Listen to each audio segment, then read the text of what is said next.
Welcome, everyone, to Let's Talk Real Estate Investing. In this series, we will be sharing experiences, knowledge, learning from real estate investors, from novice investors to professional. We're going to be talking about how are you empowering yourself to create personalized real estate investing through the advice and the journeys of other people. You can put these things together and make your own personalized real estate investing strategy. So we're going to be even talking in some of these about tools and processes. My name is Debbie Balfour, and I'm a real estate investor along with a real estate investing success coach.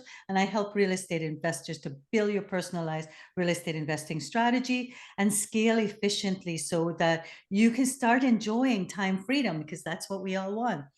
I'm excited to introduce my special guest today, Andre Denommee. Andre will share his journey in real estate investing, a bit about the Kingston market, where he invests, and he'll also talk to us about what he calls the one-stop shop for investors in Kingston. So Andre grew up in Montreal, and you can tell that from his accent.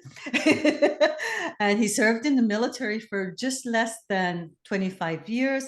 Thank you so much, Andre, for your service. He was posted in Central African Republic and Afghanistan. So he started his journey in the fall of 2020. And at the same time, he started his own business, the AD Property Management. So he'll tell us a bit more about that. So Andre, if you can go ahead and share with us a little bit more about yourself, and then we'll head into your journey. Yeah, thank you very much, Debbie, for having me. Just want to make one correction. So I'm not from Montreal. I'm from northeast of Montreal. I love Okay. Montreal Canadiens, though. So it's all good. It's about an hour northeast of Montreal. So yeah, so I grew up in a small village, way smaller than Montreal.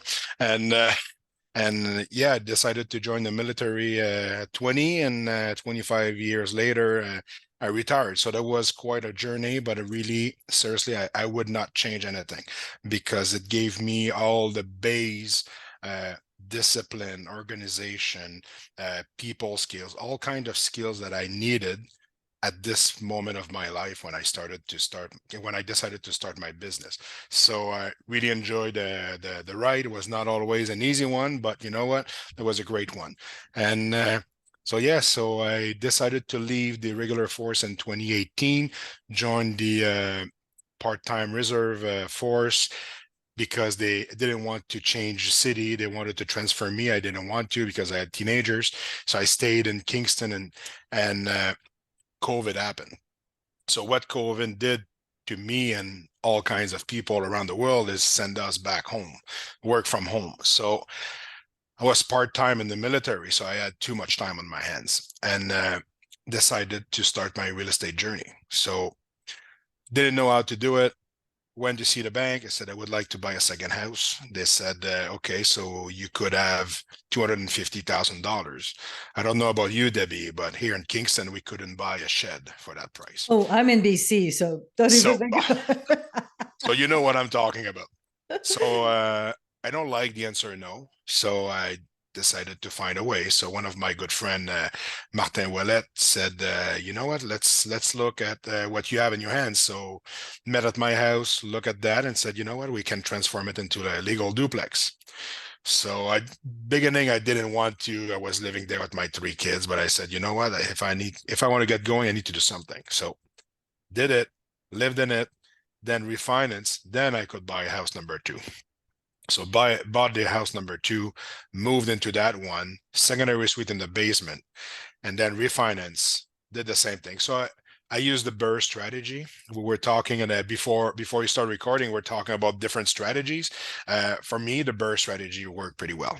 So that allowed me to scale to 5 legal duplexes, and I'm still going. So that's the thing. So in 2 years and a half, I was able to BRRRR 5 times, and the goal is to go by in the next few months again and keep going. So it's been working well for me. So at the same time, when I started my house to transform it in a legal duplex, as you said, I started AD Property Management. So it all started by, if I can manage my tenants, I can manage other people's tenants. So that just started with that thinking. And I said, you know what? I'm just going to launch it and see how it's going to go. So started it, and it was slow, but I was good. People around me that I knew that had investment started to use me and all that. But what really kicked off for me is when people have started to ask me to do renovation for them, because they were seeing my projects. I was just showing my projects on Facebook. Facebook is a great platform, by the way, as we all know. So I got asked to do secondary suite for other people. So I did my own five, but we are now at number 13. So we have been doing 13 legal secondary suite in Kingston for the last 2 years and a half. So it's going pretty well in that aspect. So that kicked off the my business. And then when COVID slowed down, or that was thing of the past, I guess. I don't know how to how to say that, but they asked us to go back on the base, working in person on the base. And I said, you know what, I cannot do it. Didn't have time to do it. I used to, I was doing the military administration part that I needed to do morning, evening, weekends. And during the day, I was going to work with my renovation. At some point, I said, you know what, I cannot afford to lose 3 days a week to go on the base. So I just definitively released from the military. So I'm a full-time entrepreneur since October 2022. And this keep growing, and now we're not a big business, but we're three employees, and I think we're gonna have to hire more people shortly. So it's going well. We are really happy, and 2024 looks like interest rates gonna come down. So people may stop see the property management as an expense, and they may start to see us more as a team player. So that's my prediction for 2024. So really happy with what we have developed so far, and yeah, so that's what I am in about what I think I talk about 5 minutes. So in 5 minutes, it's who I am.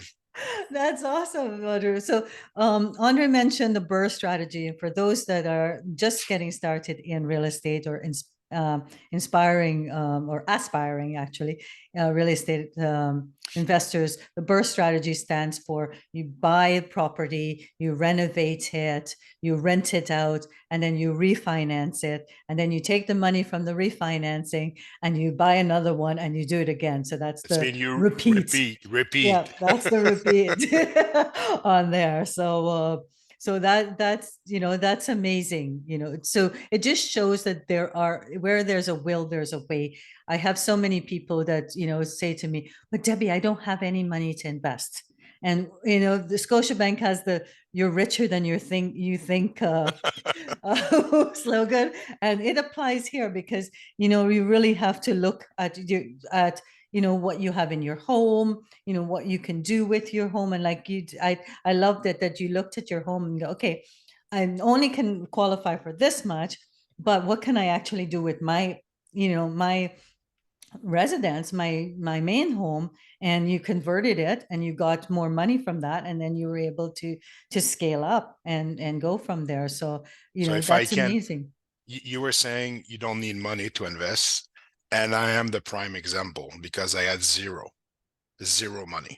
So when I contacted the bank the first time, Mhm. they said we talked about HELOC. I didn't know what was an HELOC, so I got an HELOC for $30,000. So the work that I had to do in the house was not that major, right? That was a fire separation, few things, but the walls stayed the same in the basement. I already had a bathroom, so that was not that bad. And so what I did is use my HELOC to pay the renovations. When I refinance, clear the HELOC, add the down payment and a portion of the next renovation. So what do you think I did? Clear the HELOC to zero. So by the time I ran out of funds for the renovation of house number two, I used my HELOC again. So I like to call it virtual money. I don't know if that's the right term, but I call it virtual money because I started with zero, and Yeah. now I have 5 houses, and I have 3 HELOCs that help me every single day. So people are saying I cannot do it because I don't have the money. Money is not an issue because, yeah, you said Scotiabank said you're richer than you think. So I did.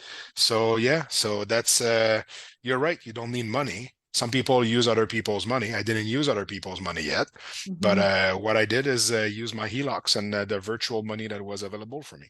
Yep. So HELOC stands for Home Equity Line of Credit for those that don't know. But exactly, for me, I had the same thing. Like I didn't know, like I saw so many opportunities in my past that where I wanted to get into real estate investing, didn't understand because I hadn't taken any courses, I hadn't Mhm. gotten a coach to explain this to me, and I missed those chances thinking I didn't have any money Yeah. while I had lots of money in my home. All Yep. right. So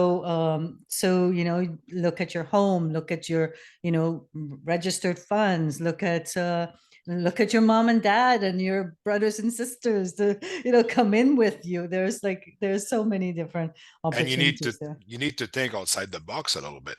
Yeah. So of course, would I have preferred to stay in my first house? The answer is yes. Moving is not fun, but moving for moving me and my three kids was the price to pay to be able to get going. So you don't want to move, maybe you have to move.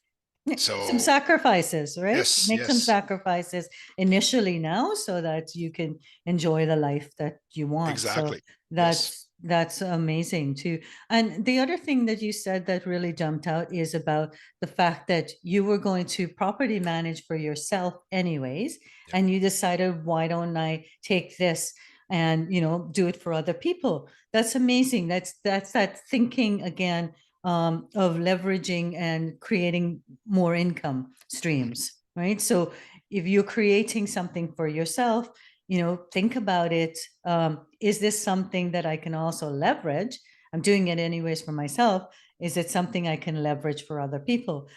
For those in BC, though, you can't property manage if you don't have a license. Yep. So in other provinces, you're able to property manage for other people, but in BC you have to take a license course, and to become a property manager. So for those listening from a BC perspective, you can only property manage if you're joint venturing partnering with someone. So you've got interest in that property and you can do it, but otherwise you can't. But in other provinces, you could do exactly like Andre did, and he's going to talk more about that. And I think that's awesome, Andre. You saw a secondary, like I'm doing this for myself anyways. I'm setting up the processes, I'm Hmm. setting up the tools. Why don't I just open this up to do for other people? And short-term rental is another thing. Like if you're hosting for yourself, Hmm. that's one too. Like if you're going to host for yourself, you might want to co-host for other people. Yep. So it's another one there too. So awesome. So Andre, so tell us a bit more about like what's your goals for this year? Buy 10 houses tomorrow morning. It's not happening, but I have investor friends that don't want to invest right now because they're saying it's unpredictable. Mhm, Okay, so I cannot tell you that I have a crystal ball and everything's going to come and there's going to be rainbows everywhere in the next 2, 3 months. I cannot say that, but what I personally think is we hit the bottom of the market. So if you can buy now, because in 6 months from now, the market might be totally different because the interest rate is going to start to come down. That's what we all think, and what people are saying that. So if I could buy 10 tomorrow morning, Debbie, I would. So my real goal is to buy another two properties this year. So what I did, I just refinanced one of my house. And I could have went and buy house number six. What I decided to do is to invest in my business instead. So to make sure there's money there if there are some rainy days in front of me, and I want to make sure I can pay my employees, right? So mhm, I decided to invest in the business, and I think that's the best thing to do at this moment of my scaling up the business.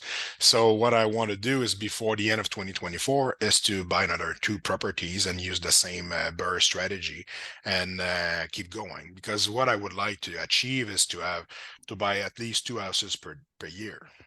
So in 5 years, when the first 5 years is done, then it's always refinance every year. You may have two or three houses to refinance, and I want to mhm, use these houses as my personal bank.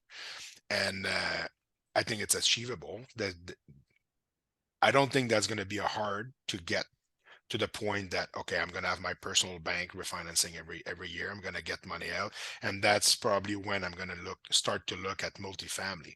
But for the short term, because let's say 2024 is short term, it's to buy another two properties, and hopefully the following year buy three. But I'm going to start with this year and buy two.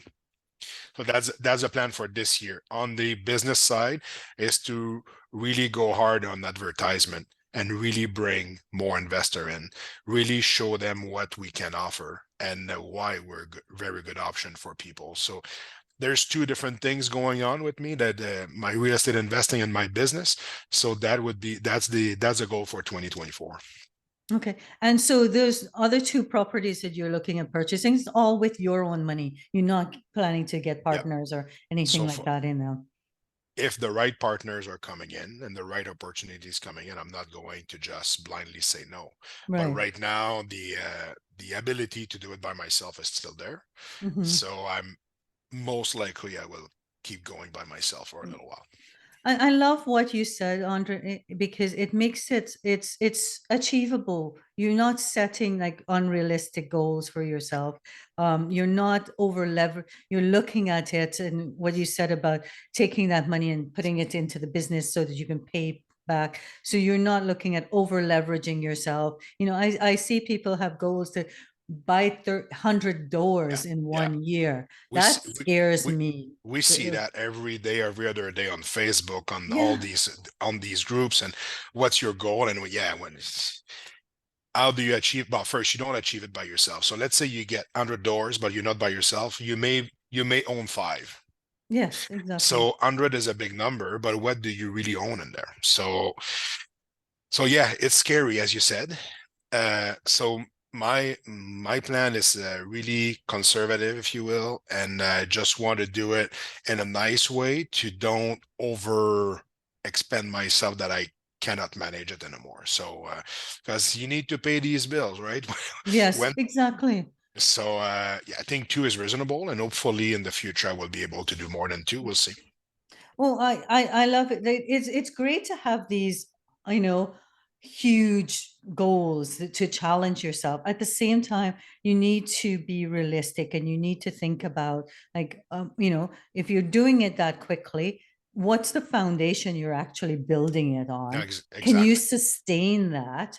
Yeah, It means more money, more staff, etc. that yeah. comes with those type of goals. And And usually, if you grow too fast, then the service goes down. And I yes, yeah. don't want to get into the service going down business, that's for sure. Exactly. So, for everybody out there, like Andre said, we see this all the time on Facebook, these people doing all these things and saying they're going to be doing all these things. Go at your own pace. Follow your risk tolerance. Mhm. Follow like what's your goals. Don't worry about what other people are doing. Just get better for yourself each day and don't compare yourself to others because everybody's circumstances are absolutely different and Yeah, you you don't put, know. I want 100 doors this year, and maybe they don't even achieve one. So it's something to put there, but be honest with yourself instead of going out there and just throw numbers to make the other people around you feel bad. So Yeah. yeah. So tell us a bit about, so you're in Kingston. Tell Yeah. us a bit about the Kingston market because I know a lot of my clients and a lot of people that I speak to, it's like, especially when they're first starting out, they're like, how do I know which market is best to invest in? Like, how do I find out this information? And a lot of that, the easiest way is to come to investors who are investing in that market. So tell us a bit about the Kingston market. So Kingston, if you don't know Kingston, because you're from BC, I'm pretty sure you don't know Kingston, Ontario that much. So we are about 135,000 people here. We have Queen's University, which is a population of 30,000 students plus professors, and we have St. Lawrence College, which it's another 7,000 students. So we have almost at 40,000 students just in Kingston, in a small city, right? So then we have a military base. We have the Royal Military College. Uh, we have 7 prison in Kingston in surrounding area. So lots of government jobs, lots of stable income in Kingston, and Kingston is blooming, so it's growing. We had some bigger factories. There was one, I think it's a milk fact. I'm not 100% sure of what they're doing, but the building is massive. So there's lots of money coming in Kingston, and we currently have a mayor that is pretty dynamic. I don't want to get into politics, but he's getting stuff moving pretty quick. So it's fun to see. So all for these reasons, I would say there's good money coming in Kingston for all our permanent jobs here. But what is really good at this very moment is the fact that there's too many houses in the market. So I'm part of the investor club here, and during our last meeting last week, if no more houses would come back on the market starting today, we have almost 6 months of inventory to go through before we get to zero. So you look at the Belleville market, which is about 45 minutes down the 401 here, and they are at a month and a half. Their situation is totally different. So houses here, you can still get good deals around the 450,000 mark. We start to see more houses below 400, but they're going into multiple offer, and yeah, it's looks like real estate agent found a way to bring back the bidding war. So we still have good pricing before it starts to climb again, I guess. But what is really important to understand is we have really good rent income. So if you have, let's take because I'm talking about legal duplex. So let's take 3 bedrooms main level and 2 bedroom downstairs. So Mhm. you're gonna bring in revenue around 4,000 or 4,100 in that price range. So you can still make money, you can still cash flow. So where it's a little bit harder to cash flow, or you're going to cash flow less, is when you want to refinance. If you use the BRRRR strategy, it might be you're going to cash flow less because of the interest rate. But as soon as the interest rate is going to start to come down, people's going to cash flow more. You know how that works, right? Yeah. So it's a really good market to invest because it's growing, because there's a strong population of students, which mean there's never a lack of renters, and the very solid governmental jobs that we have in Kingston that brings all kinds of money in the city too. Yeah. We right away I heard like the achieving the 1% rule when you said that, because I hear if you purchase something for 450,000 and you're getting about 4,100 on there, you're really close to that 1% rule. So definitely that sounds that sounds amazing. But as you say, what people have to remember is when you refinance, you're taking a bigger mortgage now. Yes, So, yes. so you need to remember that when you first purchased that, the cash flow that you were getting there, once you refinance, yeah, it's wonderful to take that money out, Yes. but you're actually making it more expensive on where you are. So that decreases cash flow. So you have to, Yep. you can't have your cake and eat it too. Well, you need you need Right. to you need to know, do you want a cash flow or you want to grow? Exactly. If you say I want a cash flow, you won't grow. So if you want to grow, you need to take the hit that you're gonna cash flow less, and you're gonna buy more properties. So you cannot create generational wealth overnight.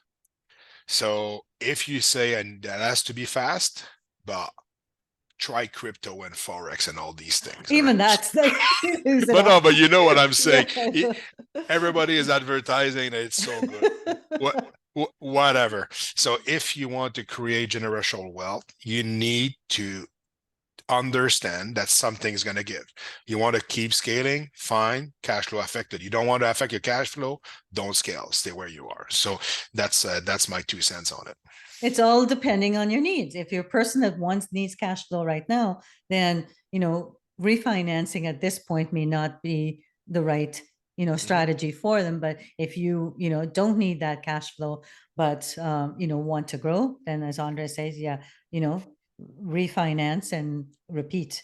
Okay. Sometimes even if you take a $200 loss per month, but you can get $175,000 out, what do you choose? Personally, I don't even need to think. I take the 175 out.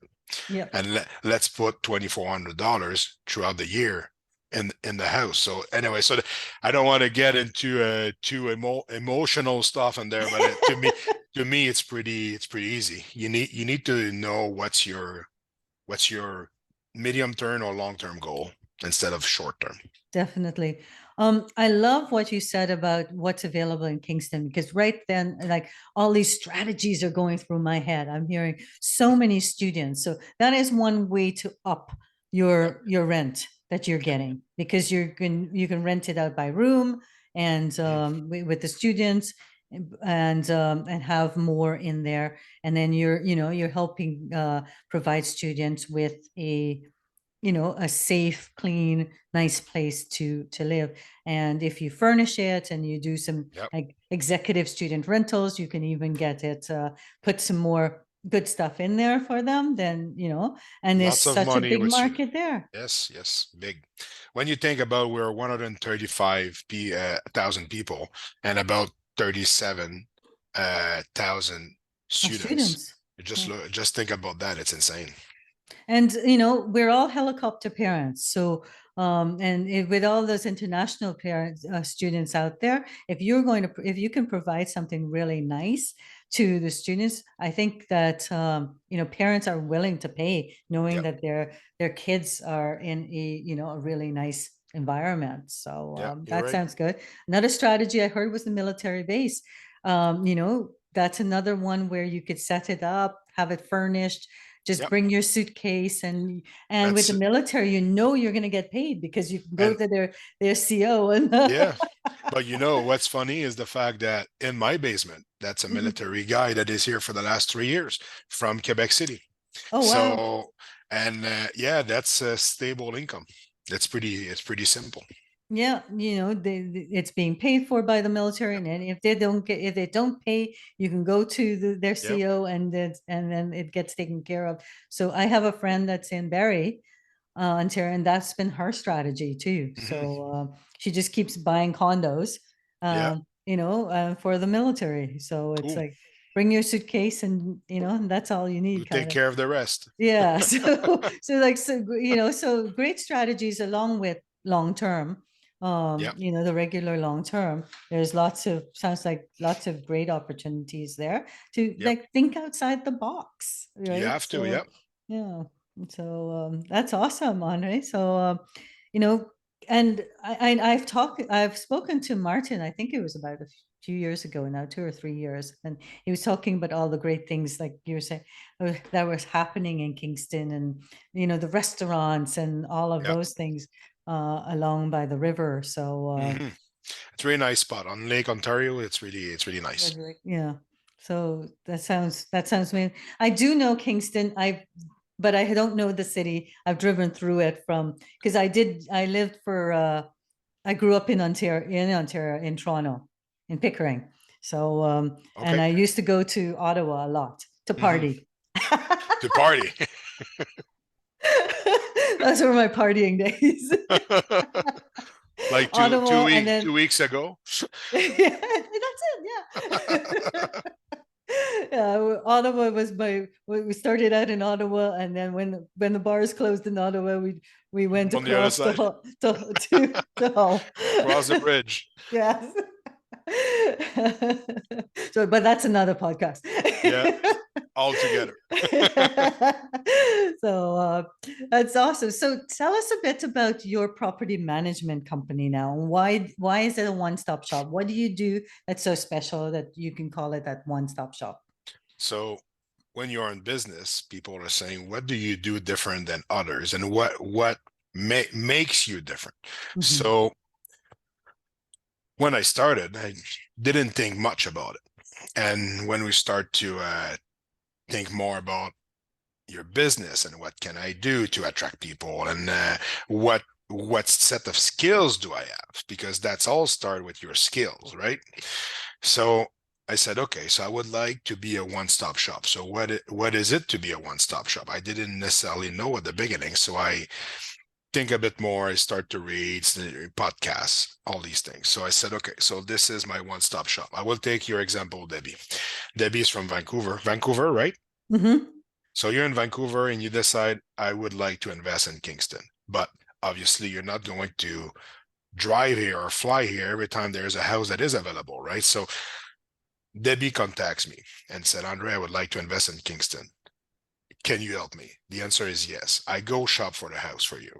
I present you different options. I can even do FaceTime to go through and you can see what it's all about. You decide that's a house. You purchase the house. Then if you want a legal secondary suite, I get the plans done with the designer we have. I go get the city permit because we do everything legal. I do all the work, all the transformation, we do it. We get all the different inspections during the work. We get the occupancy permit, and then we're ready to rent it. So I advertise it, I rent it, and then what we do is hopefully we find the right tenants. You know how that works. You never know until they move in. So we find the right tenants. We manage the tenants, we manage the property, we even cut grass. So when I say that's a true one-stop shop for investor in Kingston, is because you, Debbie from Vancouver, you want to buy, you don't need to come here. You don't even have to come. You want to come to visit, perfect. Throughout the project, we can do I usually take videos, we communicate regularly, we do everything, and everything can be done from distance. So when I say that we are a true one-stop shop, that's what it is.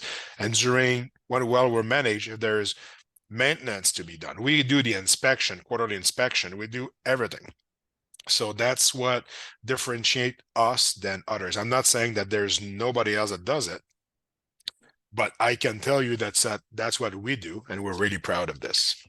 That's amazing, Andre, because when you told me that you're a property management company, I was just thinking, oh, you get the tenants, you manage it, right? Yeah. But you're more than property We- management. yeah. You for an investor, and especially like BC people, hey, check, you should really get in touch with Andre because Call me. because we can't see those guys, we can't spend, like, we can't find a place for 450K. No way, no how here, right? So, here's an opportunity to, to invest outside of where you live. Mhm. And, and it still gives us quite a bit of control because I'm a control freak. And so that's why I only invest in BC. I did Yeah. invest at one point in Calgary, and it was like I bought the place, sold the place, and never saw it, and that Yeah. was like it didn't sit well with me. So Okay. so I reinvested the money into properties I could drive to. But Yeah. here's an opportunity to, like, you don't have to keep flying down there to find the properties or anything like that. Work with you and be able to see, talk about the type of properties you're looking for, and Mhm. you're able to do that. That's so much off your mind and so much legwork that you're taking away from the investor, that makes it just, that much easier. So a lot So of we, investors will do the passive route yeah, because they don't want to do that. But now they don't have to be, they're a passive investor, they're an active investor, but you're doing all the work for them. yeah. So that's what it is. So we can also do joint venture. We are set up in a way that we can do everything. So Mhm. that doesn't happen overnight, but it started with my set of skills. When I was a young boy, my dad was working in the construction and I was helping. I was probably doing almost nothing, but I thought I was doing something. I was following, and by seeing my dad, and the skills came in, and so yeah, now I use it. So it's the best gift he gave me without even knowing I was receiving the best gift I could have get. So yeah, and you know Martin. So Martin and I have been in the military for 25 years together. We almost retired in the same time, and he's a real estate agent now. So and Mhm. he's investor focused. So when I go shop for a house for people, I go with him. So first, the trust is there between him and I, and we're looking at houses differently than a real estate agent that sells family house. So we look at as an investor. I'm an investor myself. I know what I want. I know what I want to see, and I know what I want to get at the end. He's having the same mindset. So when we go shopping, it's easy. So Mhm. yeah, so I'm really happy with what we do, and yeah, it works well for us and our investors. So happy about this whole thing. That's awesome. It's something else that you said that, that stood out to me, and it's something that all our real estate investors should think about is you said you looked at your skills and you said differentiate yourself, and you need to differentiate Yep. yourself, and so that you stand out. So what's Yep. different? What's different about investing with you that they can't get? There's so many investors out there. So you need to really niche down what's different about you, and so that so you can track the investors that you want No, with you. absolutely. And that's what, and you looked at your skills, like what are Hmm. my skills that are transferable that I can put into into the Yep. business and make it. You also looked for the gap in the market, like Yep. what isn't other people, aren't your competitors doing that you can offer. Hmm. So that's amazing. I think that's wonderful. Thank you. But if if people are listening at that would like to say, okay, that's one thing to talk on the podcast. If you want to see our work, go on my Facebook page, AD Alpha Delta, AD Property Management. So go on it, and I put video of our projects all the time, so you can see what we do, and we're really proud of our of the end state of the renovation when we do it. So yeah, please feel free to go have a look, and you can even like us and follow us. That's awesome. So, so to repeat that, A is in Alpha, D is in Delta Property Management, and look up for the Facebook page, and then you can contact Andre through that. Andre was just telling me before we started recording that he's meeting with lots of people today. So I'm sure you like meeting other real estate investors and seeing how you can help them. A day without learning is not a good day. So when we talk with other people, you always, well, I cannot say always. Sometimes you talk with people, it's kind of a waste of time, but it doesn't happen. It doesn't happen too often. So I like to learn something every day. So talking with people, that's giving me that privilege to learn every day. Yeah, and on you offering value to others too. Yeah, All right. So I like I like to think that way. Yes. yeah, definitely. I think it's always a win-win. Yeah, it has You to. know, when you're speaking to others, you're learning about them, you're learning about what they're looking for, you're learning about, so it may not be increasing your knowledge from I've just learned something new, but you're learning about the people that you're talking to. And I think, Yep. so that's another thing I want to encourage everybody to do is to like always like to network, to reach out. Yep. This real estate investing business is, I always say, is 80% networking and 20% about the actual real estate deal. Mhm. So, get yourself out there and Sounds about networking. right. It's the 80-20 rule, right? Yeah, yeah, yeah. So it was amazing speaking to you today, Andre. Is there anything else you want to share with us before we wrap up? Other than saying if you need help in Kingston, let us know. I think the most important part of being an investor is work with like-minded people. And if someone on your team should not belong on your team, let that person go. Sometimes it's hard, but there's no time for negativity around us when we start to invest. There's no time for people saying, oh, you're gonna fail. Just clean what has to be clean. And maybe one of the way that you don't need to clean stuff is you don't need to talk about your real estate journey to everyone. Talk to the people you should, and maybe don't talk to other people that you won't get the right answer. So surround yourself with good people and like-minded people. That would be my biggest advice to investors. Definitely. A technique that that I always use is don't go into, and when you're speaking to people, if they ask what do, you just say I'm a real estate investor. That's it. And and walk away. If they are like-minded or they're heading in that direction, they will ask you more about what that means.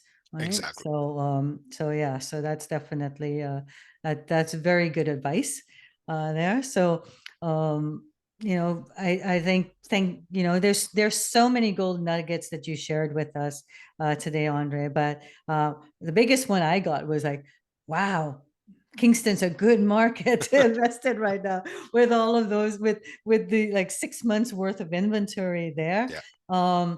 It's not that we got into this mindset during COVID with all the multiple offers, etc., Yeah. that we have to pay asking.